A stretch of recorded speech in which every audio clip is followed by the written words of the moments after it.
Welcome to Patriarchy.com, where we help you become a more virtuous leader for your family. I'm Knowland, and on this channel, Daily Patriarchy, I answer all your questions in the comments in video form. And I also keep you updated on our progress towards strengthening society by rebuilding the patriarchy one family at a time.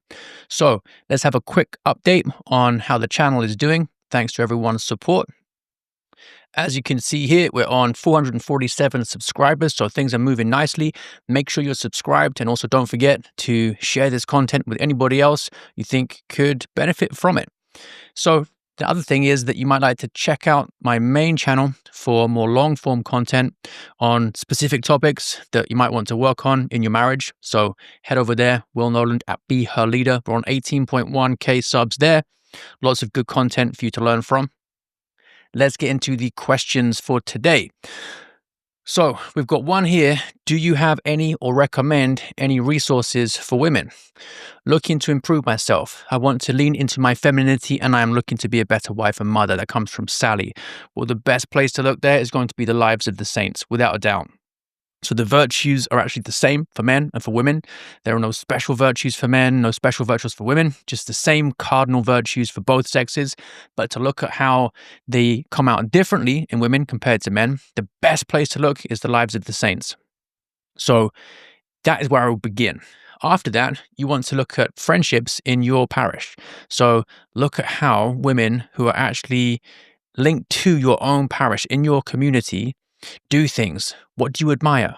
Talk to them about it. Learn from them. Books, podcasts, etc. Yeah, they can help. And there's plenty of resources out there. But fundamentally, you want to see it in action. So the lives of the saints, and then through friendships in your own parish. That's what I would look first. Good question. And then Babajowski wants to know a little bit about how to encourage his girlfriend to eat more healthily. It's a long question, but basically her protein intake is very low, 20 to 30 grams a day. That is just malnourishment. He's worried about that, and he wants to encourage her to eat more healthily. However, when he does that, she gets very defensive, and she's got a history of having been overweight. So she's worried about gaining weight, and she just tends to survive on sweets and snacks. What you need to do here is learn how to have hard conversations.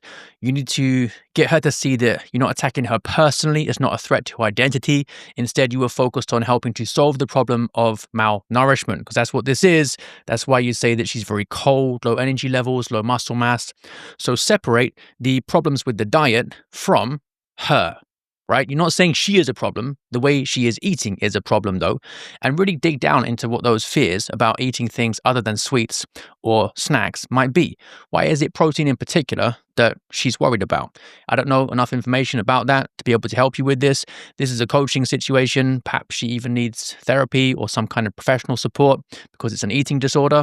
So I hope it goes well. Keep me updated. A lot of guys struggle with that, though. Same as with any question, it's really about just being open and direct and empathetic, getting clarity so that you can then move forward. Okay, let's see what else we've got. Skim right down to the bottom here. Ed wants to know about disciplining children and the best ways to do it, because the problem is that his wife undermines his attempts to discipline his child, and he knows this is bad. But the trouble is she gets very mad whenever he talks to her about this and how he wants to see change. Okay, in a way, you've answered your own question, because yes, you know it's important for parents to show a united front in disciplining children. Divide and conquer is one of the oldest tactics in the war playbook, and kids use it against parents to great effect. If they know they can divide you, they can conquer you. So it's essential that you and your wife both understand that when she undermines your authority, she's actually undermining all authority in the household, including her own. So it's disastrous. Being one flesh means being one front in terms of discipline too.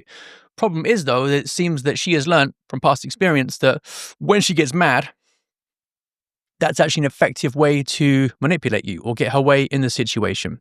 So you need to show her calmly and confidently that actually that isn't the case.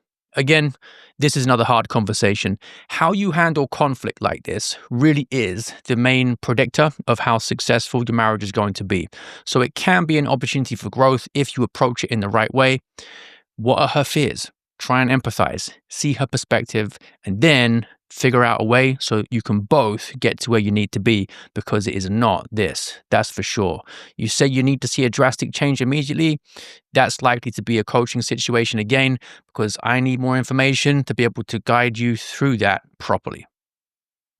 Shock Trooper Films asks, what are some things that a man could do or fail to do that would warrant his wife's refusal to submit to him, excluding the obvious, such as abuse or forcing the wife to sin?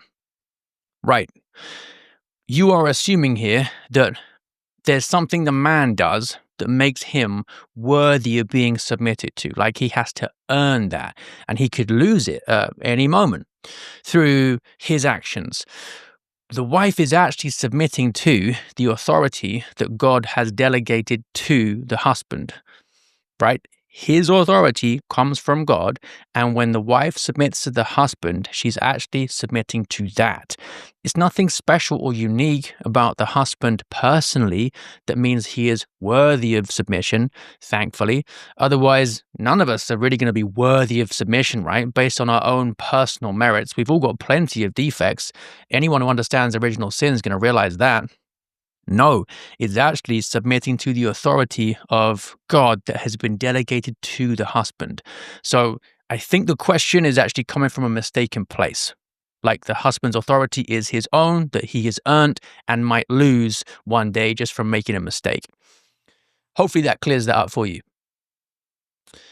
Can you please give some general advice about how one can, in practical terms, move a family where both parents are earning to one where only the father is earning? Should this decision be made on the basis of a prudential judgment in your view, or is it a must?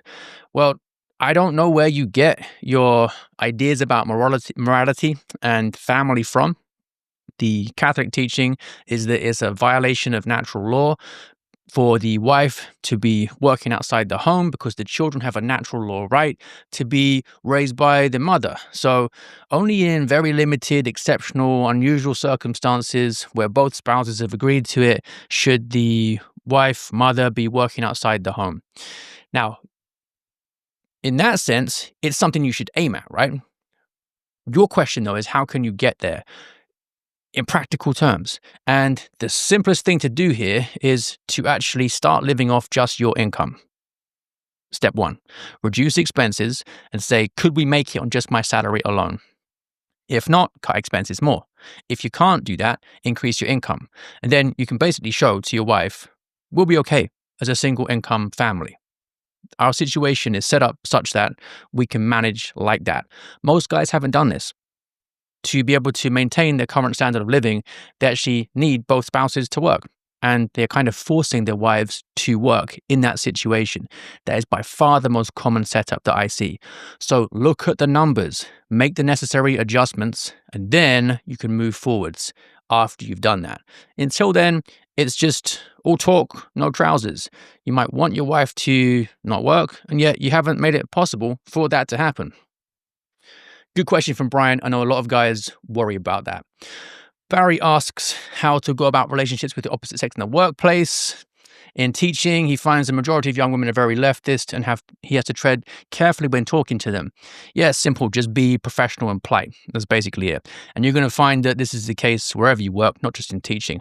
So be professional, be polite, and you'll get along fine. Next question from Barry again. Do you speak any other language? What would be your opinion on spending time developing this skill? Also, do you play chess?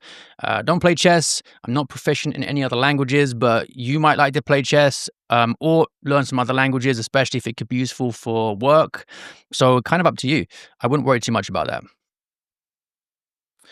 Thanks for answering my question in a previous video. I have another question, which could help other men as well. Wives, submit yourselves to your husbands as you do to the Lord, as it is written in Ephesians. Quote used in Casti Connubii also. In which way should a woman submit to her husband? In which cases the man should take decisions for the family?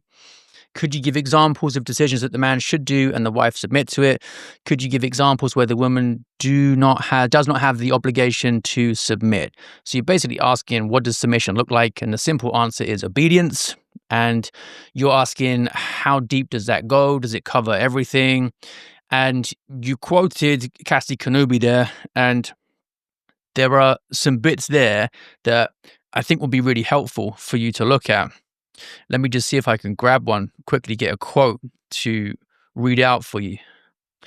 So Pope Pius XI writes in Casti Connubii, the subjection of the wife to the husband does not deny or take away the liberty which fully belongs to the woman, both in view of her dignity as a human person and in view of her most noble office as wife and mother and companion.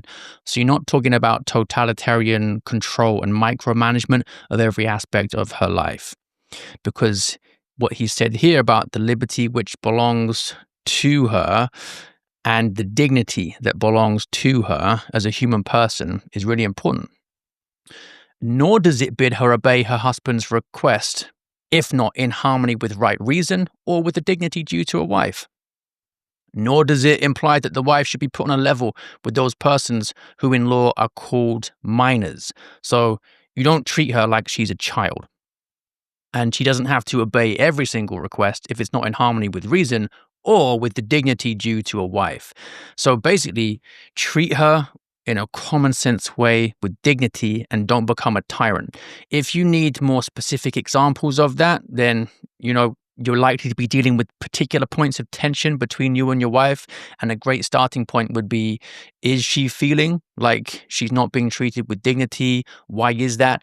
Maybe you asking her to do something odd, like only wear blue outfits, just for the sake of example, right? Only ever wear the color blue for all your clothing. She hasn't got an obligation to submit to that. That's an offense against her dignity and liberty. So hopefully that clarifies things for you, but stuff like where you are going to live or how the children are going to be educated. Yeah, there's no cookie cutter template, but that stuff is going to be the man's role to decide. Dear Mr. Knowland, if I don't eat pork, the flesh of swine, because I believe it's forbidden in Christianity, but my wife does eat it, she's Christian, how can I reconcile this as a husband? Thank you. That comes from Help Desk 892. Well, I don't know where you get your ideas about what's okay to eat versus what isn't.